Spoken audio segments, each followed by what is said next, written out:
ಅಮೆರಿಕದ ಏರ್ಕ್ರಾಫ್ಟ್ಗಳು ಬಾಂಗ್ಲಾದೇಶಕ್ಕೆ ಬಂದಿಳಿದಿದ್ಯಾಕೆ?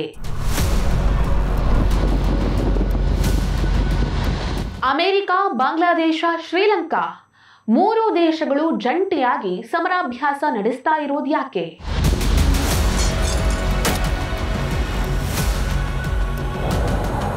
ಅವತ್ತೇ ಶೇಖ್ ಹಸೀನಾ ಇದೆಲ್ಲ ಅಮೆರಿಕಾದ ಸಂಚು ಅಂತ ಹೇಳಿದ್ರು, ಆದ್ರೆ ಅದಕ್ಕೆ ಸಾಕ್ಷಿ ಇರಲಿಲ್ಲ. ಇವರ ಈ ಸಮರಾಭ್ಯಾಸದಿಂದ ಭಾರತಕ್ಕೆ ಅಪಾಯ ಇದೆಯಾ? ಬಾಂಗ್ಲಾದೇಶದಲ್ಲಿ ಅರಾಜಕತೆ ಉಂಟಾಗಿದ್ದು ಶೇಖ್ ಹಸೀನಾ ಸರ್ಕಾರ ಬಿದ್ದಿದ್ದು ಯಾಕೆ ಅಂತ ಈಗ ಸ್ಪಷ್ಟ ಆಗಿದೆ.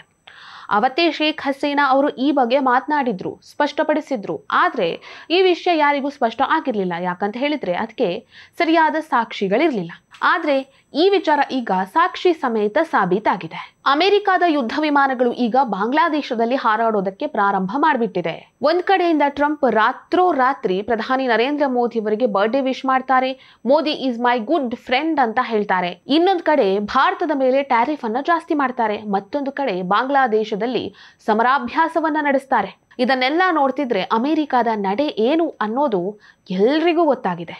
ಅಷ್ಟಕ್ಕೂ ವಿಷಯ ಏನಂದ್ರೆ ಅಮೆರಿಕದ ವಾಯುಪಡೆಗೆ ಸೇರಿದ C-130J super Hercules transport air craft ಇದೀಗ ಬಾಂಗ್ಲಾದೇಶದ ಚಿತ್ತಗಾಂಗ್ಗೆ ಬಂದಿಳಿದಿದೆ.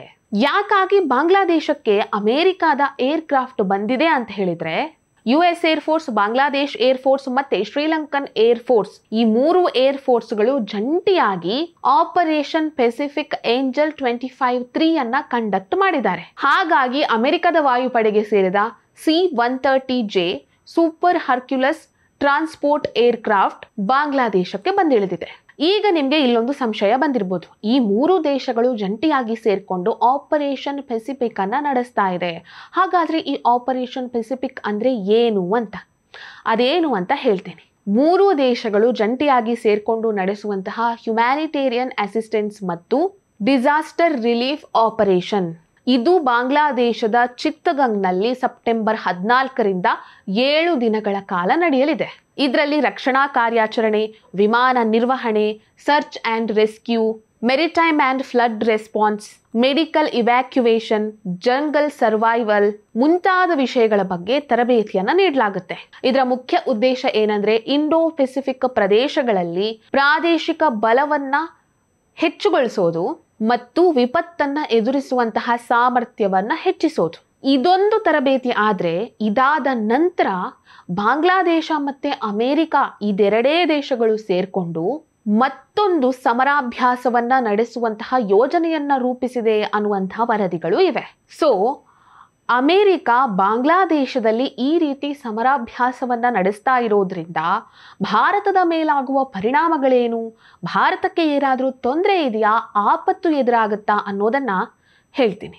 ದಕ್ಷಿಣ ಏಷ್ಯಾದ ಹೊರಗಿರುವಂತಹ ಕೆಲವು ದೇಶಗಳು ಭಾರತದ ಮೇಲೆ ಸಮರ ಸಾರಬೇಕು ಅನ್ನುವಂತಹ ಉದ್ದೇಶವನ್ನೇನಾದರೂ ಹೊಂದಿದ್ರೆ ಆ ದೇಶಗಳು ತಮ್ಮ ಪ್ರಭಾವವನ್ನ ಬಲಪಡಿಸಿಕೊಳ್ಳುವುದಕ್ಕಾಗಿ ಬಾಂಗ್ಲಾದೇಶವನ್ನ ಬಳಸಿಕೊಳ್ಳುವಂತಹ ಸಾಧ್ಯತೆಗಳಿವೆ.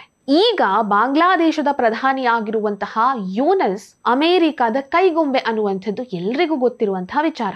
ಆದ್ರೆ ಯಾವಾಗ ಶೇಖ್ ಹಸೀನಾ ಬಾಂಗ್ಲಾದ ಪ್ರಧಾನಿಯಾಗಿದ್ರು ಅವರು ಭಾರತದೊಂದಿಗೆ ಉತ್ತಮ ಸಂಬಂಧವನ್ನ ಹೊಂದಿದ್ರು. ಯಾವಾಗ ಸೇಂಟ್ ಮಾರ್ಟಿನ್ ದ್ವೀಪವನ್ನ ಬಾಂಗ್ಲಾದೇಶ ಅಮೆರಿಕಾಗೆ ಹಸ್ತಾಂತರಿಸಲು ಒಪ್ಪಿಕೊಳ್ಳಿಲ್ವೋ ಆಗ ಅಮೆರಿಕ ಬಾಂಗ್ಲಾದೇಶದ ವಿರುದ್ಧ ಮತ್ತು ಶೇಖ್ ಹಸೀನಾ ವಿರುದ್ಧ ಅಸಮಾಧಾನಗೊಂಡಿತ್ತು. ಈ ಘಟನೆ ಆದ ನಂತರನೇ ಬಾಂಗ್ಲಾದೇಶದಲ್ಲಿ ಹಿಂಸಾಚಾರ ನಡೆದು ದೊಡ್ಡ ಪ್ರತಿಭಟನೆ ಆಗಿ ಶೇಖ್ ಹಸೀನಾ ಪ್ರಧಾನಿ ಹುದ್ದೆಯಿಂದ ಕೆಳಗಿಳಿದಿದ್ದು.